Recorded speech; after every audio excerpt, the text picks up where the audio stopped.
Hey, everybody.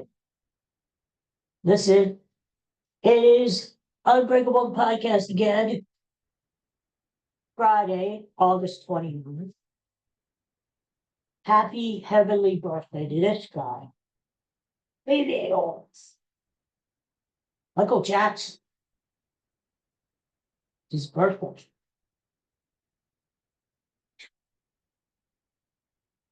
Would have been 66 years old today. If you're back on, wow. I was never a big fan of his when he was alive, but I appreciate him when he was a hell of a musical guy. He could dance, he could sing, he was a songwriter too. He wrote most of the songs. And yeah, he was a weird guy. He was a weird guy. And let's face facts. He was a weird guy. But you can't deny his musical talent. And he sold over 500 million records. 500 million. And he had the all-time album of all time, Thriller. But actually, I liked his second album that came out later in the 80s called Bad. And I like it better because it's kind of a harder edge to it. Uh, but I like Thriller, but I like that Bad better. But I like Michael Jackson. I think people are sort of, how should I say, appreciating him more, his music. And to have that touring show where the guy plays Michael Jackson when he's younger and then older, and and I don't know, people are just starting to get into his music more, and along with the Jackson 5, um, he was really a very interesting dude. Put it that way. I don't think I would have wanted his childhood. You know? Uh, Apparently, he was the father really pushed the kids. And kind of a tough childhood. But, he had a lot of fame, and I just didn't like what he did to his face, how he just messed his face up. It was like he was looked like an alien for a while. You just couldn't tell who he was, what he was. Like he didn't have a nose, his eyes were. Anyway, and he was very white. He had this white thing. He was too white. Like he had powder on his face. Anyway, if you were alive when Michael Jackson was alive, you would have said, uh, great music, seems like a nice guy, but a weirdo. And it's a shame because, how Taylor Swift gets sold out concerts everywhere. All the football stadiums are sold out. Everything's sold out. Hard to get tickets. That's what it was like when Michael Jackson was at his peak. You got to remember, after he left the Jackson 5, I mean, he was just the most popular entertainer on the planet there for a while. And there was always sort of this little, I don't know if I'd say a rivalry with Prince. It was sort of like if you remember the Beatles and the Rolling Stones, they were actually friends. You know, the Beatles and the Stones hung out a lot. Mick Jagger would hang out with Paul and John. Oh, they were good friends, but the magazines and the newspapers played it up like they were rivals. They really were. But that's how it was with Prince and Michael Jackson. If you weren't around in when they were most popular in the 80s. Um, but I don't know whether they were friends. You didn't see them together that much, but both were hell of a talent. Both could dance. I mean, people don't know Prince was a hell of a dancer. Uh, hell of a guitar player. Prince could write, Prince could sing. He did everything, played like 90 some instruments. In fact, in many ways, you might say Prince was maybe even more talented than Michael Jackson. And Prince, just like the Rolling Stones, had a sort of a edge to them, a heavier edge than the Beatles. That's what Prince was to Michael Jackson. Prince had the sort of edge to him, like the funkier edge, things like that. But they were all talented in their own way. So, Michael Jackson, he was what he was, but anywhere in the 80s, that he was the man. You could talk about Whitney Houston, you could talk about Tina Turner, you could talk about Prince, you could talk about whoever dominated the 80s, right? But it all came down to Michael Jackson. That was it.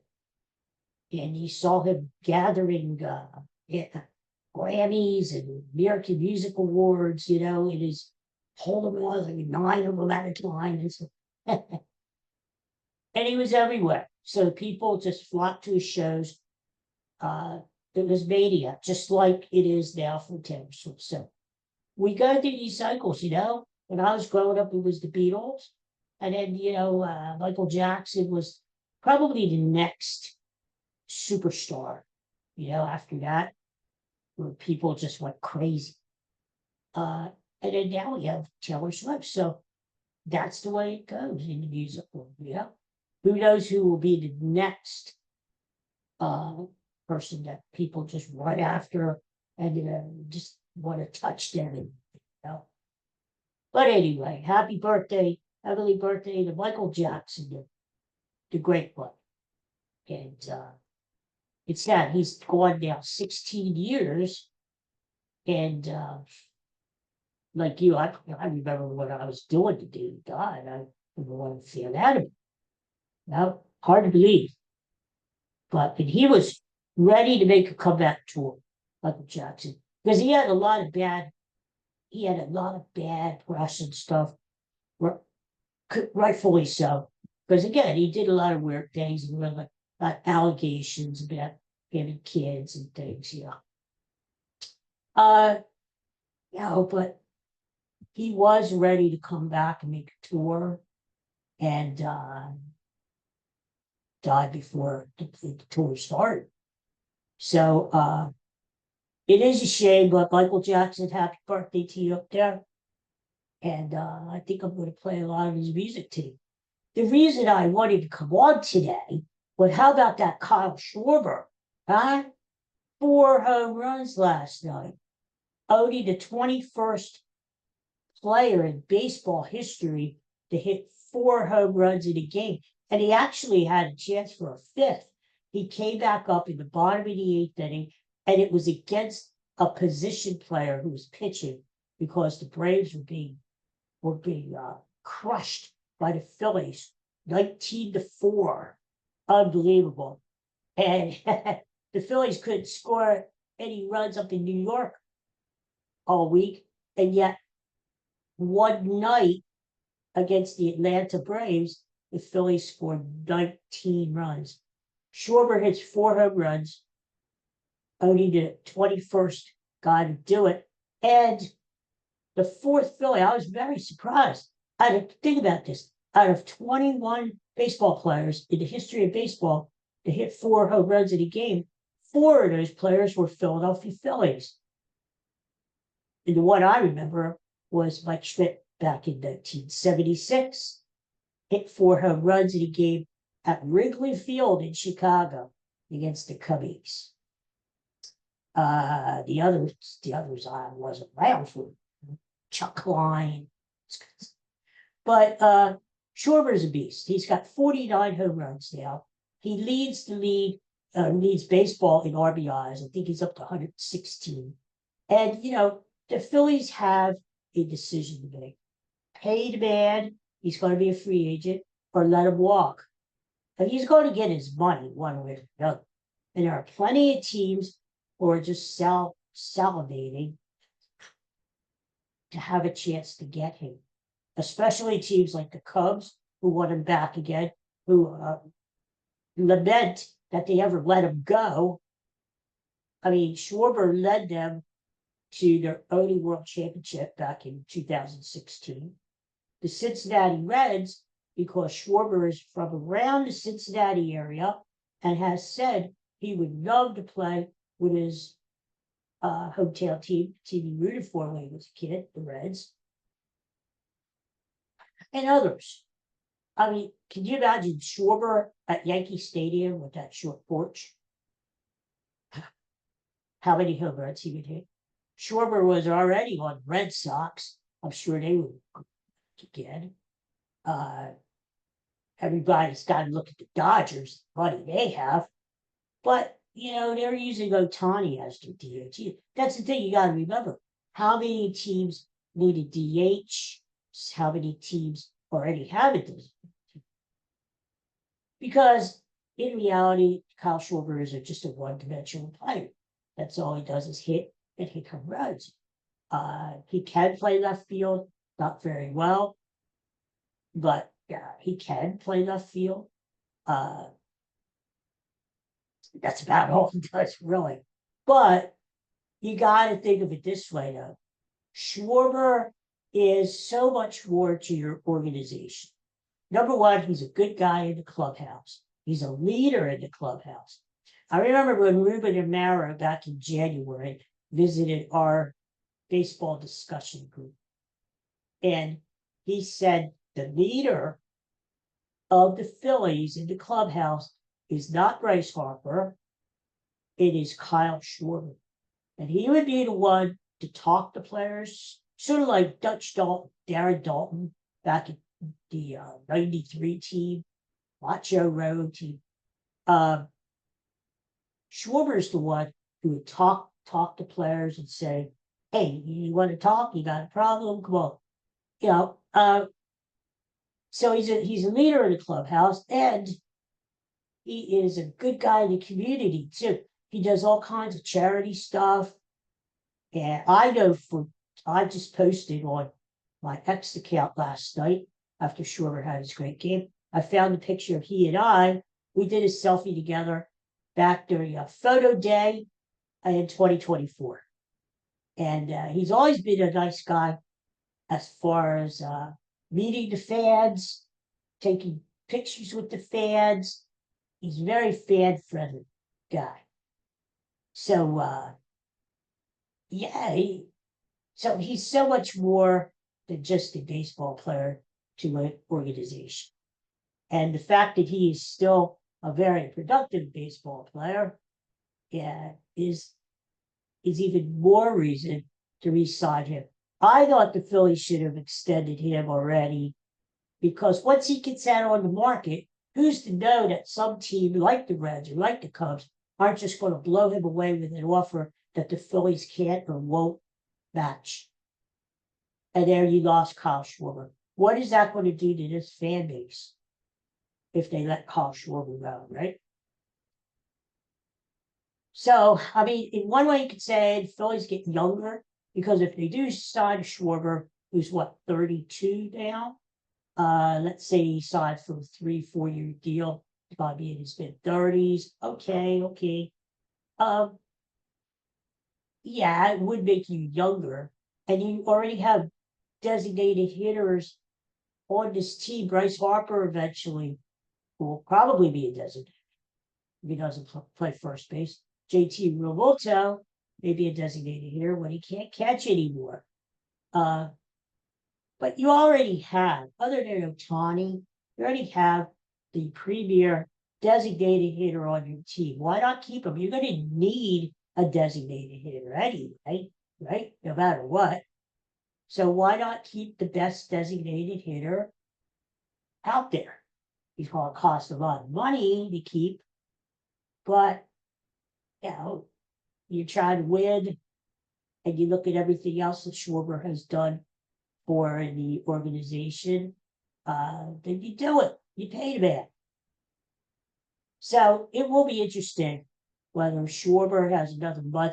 I think now, unless the Phillies just blow him away with an offer, I don't, Schwarber would be stupid to sign an extension. Now he's so close to being a free agent. Why not, for his sake, why not go out there and see what's out there, right? I mean, he's probably going to get like a $200 million contract somewhere, but why not go out there and see if the Yankees blow you away with 400 million or something? He'd be stupid not to, you know? So it will be interesting to see if the Phillies get involved in that bidding. To me, I wouldn't be surprised at all if after this season, win or lose, the Phillies decide to go young because they have some prospects coming up. And yeah, let's face it, this team is old. You know, when you talk about Harper and Castellanos, and a lot of their players are either pushing 30 or beyond 30 now. And you know, in sports, 30 is like 70 or 80 in real life, you know? So that's just what I'm saying is that it's going to be an interesting decision for what's done. As a loyal fan, Phillies fan, I want to keep Kyle Schwarber. Not only because what he did last night, getting 4 home runs in a game, 9 RBIs, which set a Phillies record. I just want to keep him for the other reasons, you know? And I don't want the Mets to get him, you know, a team like that. I don't want the Braves to get him, you know, so why not keep him there? Pay him that. He deserves it. So he's 4 home runs ahead of Ohtani for the National League lead, and 1 behind the dumper, Cal Raleigh, who has 50 for the Seattle Mariners. I think if Schwarber would have hit that 5th home run last night, which nobody in baseball history has ever done, I think that may have cemented him for the MVP. And the funny thing about it was, if you watched it, it came against Atlanta had a position player pitching, and he was just lobbing the ball over the plate like 38 miles an hour or something, you know. And Schwarber's not used to that, and he fouled a pitch off. He took a pitch for a ball, and then high pitch, lobbing over the plate. He popped it up and got under it. But he probably didn't want to see a position player pitching. You know, because it's a whole different thing. It throws off your timing, you know. So, but it had to be great just to be there last night. I've thought about that many times, being at the ballpark and seeing a record, seeing a player hit 4 home runs in a game, or seeing a no-hitter, you know. But it's very rare. I mean, think about it. We often talk about how rare a perfect game is. A perfect game pitched in baseball. But do you know there are less baseball players who have hit 4 home runs in a game than pitchers who have pitched perfect games? Perfect game pitchers, 24 in the history of baseball. 21 players have hit 4 home runs in games. And that's even rare. It's one of the rarest things you can do in baseball. So all those people, all those fans who were down at the game last night, wow, hold on to your ticket stubs. If you have ticket stubs nowadays, everything's online, everything's digital. But always remember that game, because it's one to savor, you know. Kyle freaking Schwarber, 4 home runs. So it is going to be interesting to see if he's going to get MVP. And you know, Ohtani's going to get a lot of votes because, come on, you know, he's back to pitching again, and he leads the league in a lot of categories too. And you got to give it to the guy. He's a great player. But he gets a lot of media, you know, build up playing in LA. And so, you know, Ohtani will probably win it. But Schwarber, if he keeps playing like he's playing, you know, who knows? The all-time Phillies record, by the way, is 58 home runs in a season, and that was done back in 2006 by the great Ryan Howard. I remember that season, and it was must-watch TV. Every time he came to the plate, you stopped what you were doing and you watched TV. And say, Ryan Howard, he's going to smash another one into the second or even third deck at Citizens Bank Park. Well, that's the way it is with Kyle Schwarber now. Every time he's up to bat, you stop what you're doing and you watch the man to see if he's going to hit another Titanic. It's great. It's a lot of fun. It gives Phillies fans even more fun and excitement. And, if Schwarber gets hot, he can carry this team through the playoffs. And they're going to need the offense to step it up, especially the superstars. I mean, you got 3 potential MVPs at the top of the lineup. Turner has already been an MVP. Harper has been an MVP a couple times. And now you got Kyle Schwarber, who may be an MVP. So offense has to step up, especially with Zach Wheeler being out for the rest of the year. So we'll see the Phillies play the Braves against tonight. 3 more games every weekend.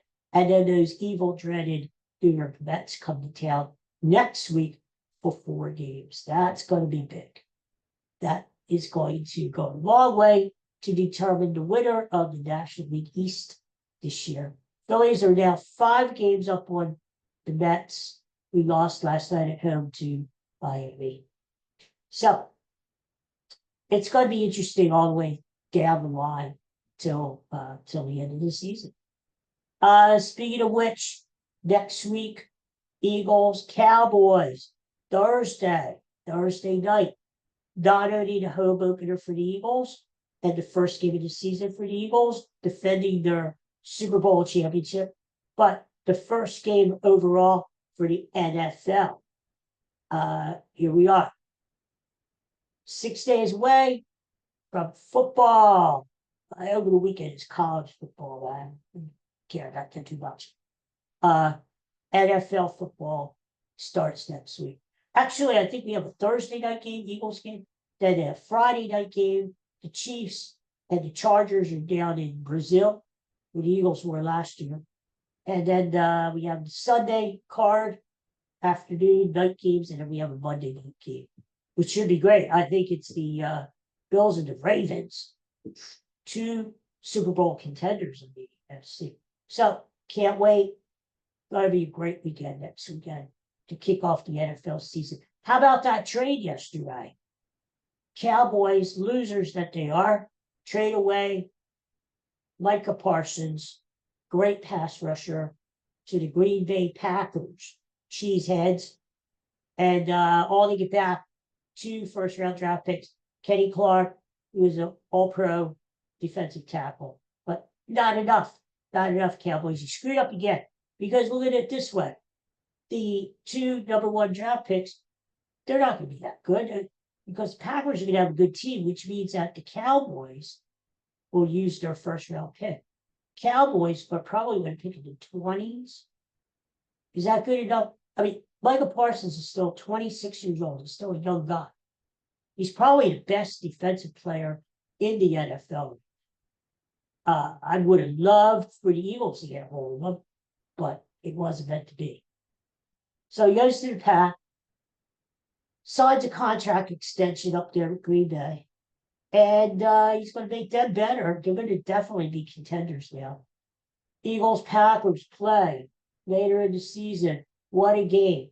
You've got Parsons playing for the Pack against the Eagles. And of course, the Eagles already have a bone to pick with the Packers because don't forget, the Packers were the team that started this protest against the push-tush, and then they had to make a vote on it, and most of the teams said, no, we're going to keep the push-tush, at least for now, but the stinking rotten Packers were the ones who started that anti-push-tush stuff. Well, my contention is the Eagles should go up there and use the push-tush every freaking time they get close to a first down, certainly near the goal line. I'll tell you what, my friends, the one bet I would bet, and I'm not a betting man, but I'll give you some hints here and there, as we will do this season, as we will talk about next week when the football starts. But I would definitely take, when the Eagles play the Packers up in Green Bay later this season, take Jalen Hurts to score a touchdown that game. Put all your money on it. Don't listen to me. But I would, because the Eagles are going to shove it in their faces up there in Green Bay. Oh, so you don't want us to have the push tush? Well, take this. Every time the Eagles are near the goal line, they're going to push tush it to death. And Jalen Hurts is going to score a touchdown, maybe a couple touchdowns. So that's my bet of the year. When the Eagles play Green Bay, bet on Jalen Hurts. The odds will probably stink by then. But bet on Jalen Hurts, the quarterback, to have at least one touchdown, maybe two. So what this does now, it shifts the balance of power in the NFC. All of a sudden, the Packers get a lot stronger. They become even more of a Super Bowl contender. Of course, they're going to have to go through the Eagles to get to the Super Bowl. And that's not going to be an easy thing to do. But it also weakens the Cowboys. Not that the Cowboys were going to go to the Super Bowl this year or anytime soon, but it just makes the Cowboys even less stronger because their defense was lacking anyway, and now they don't have Michael Parsons running around and trying to harass quarterbacks and running backs.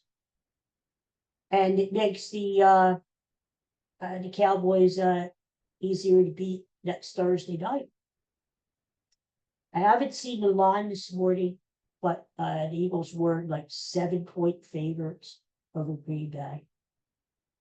And we'll talk about that next week, but certainly it doesn't help the Cowboys, which is a good thing. Jerry Jones, have you seen him lately? He looks like death warmed over. Oh, God. He is just ruining that franchise. He's got the money. Why not pay the guy, right? Pay the guy. But you hate to say it, because I hope Jerry Jones lives forever.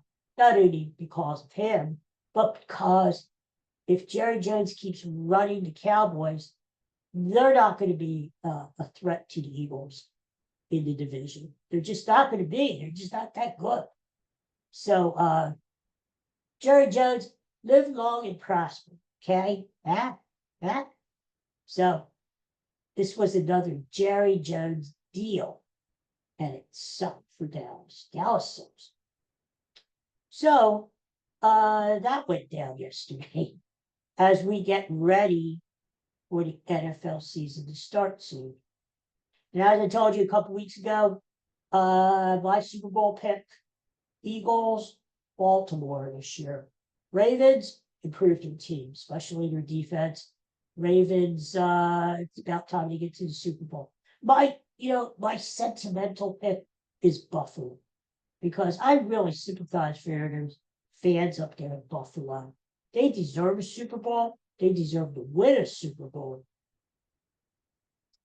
And they might make it with Josh Allen. They might make it, especially if they get home field advantage, and then all the playoff games have to go through snowy, cold Buffalo. But I just have a feeling the Ravens are going to get picked this year. And who are they going to play? They're going to play the Eagles, because the Eagles still have the best team. As long as the Eagles don't get full of themselves, they stay hungry, they'll get there. But hey, NFC Championship game, Eagles Packers, won't that be something? I'd much rather play it in Philadelphia. I'd hate to have to go to Lambeau Field, which would be classic, and maybe play the NFC Championship game in the snow in Green Bay. Huh? Wouldn't that be something? But we'll see what happens. But I still think Eagles, Ravens in the Super Bowl come February. That's my pick. Okay, I guess that's about it, huh? We talked about a lot of stuff. Put on some Michael Jackson today and wish him a happy heavenly birthday. And enjoy his music, appreciate his music because I do, I do. That's it's funny when you get old like I am, 118 years old. You really do start to appreciate things that maybe you did when you were young, you know. And so I I I could appreciate Michael Jackson's music. It's his birthday, eh? Everybody celebrates it with Ben James. And go Phillies tonight. Keep pounding those stinking Atlanta Braves. And let's gain another game tonight on the Mets. And we'll get ready for the Eagles next week. Everybody have a great Labor Day weekend. Hey, I remember, I got to tell you before I go, Labor Day weekend for me, when I was growing up, I don't know how many of you remember or not, the Jerry Lewis telethon. Remember the Jerry Lewis telethon? Oh boy. Well, you know Jerry Lewis, the comedian. He was in movies. He was at Dean Martin. They had Martin Lewis, comedy team. And Jerry Lewis every year had a telethon for muscular dystrophy to help kids. And so he would be on from Sunday night. It would start at like 11:30 our time. And he usually did the telethon out of Las Vegas. I think he did sometimes out of Hollywood. Anyway, they were always like 3 hours before us, ahead of us. So the telethon here would start at 11:30, go all night, all the way through Labor Day Monday itself, and then around 5:30, 6 o'clock at night, it would wind up. Jerry Lewis, his tie would be off. He'd be like, oh, dragging him down because he hadn't slept all night. Give us the total. Ed McMahon, Johnny Carson's sidekick, would always be on the telephone too, and he would announce the total. We're up to 1,002,000.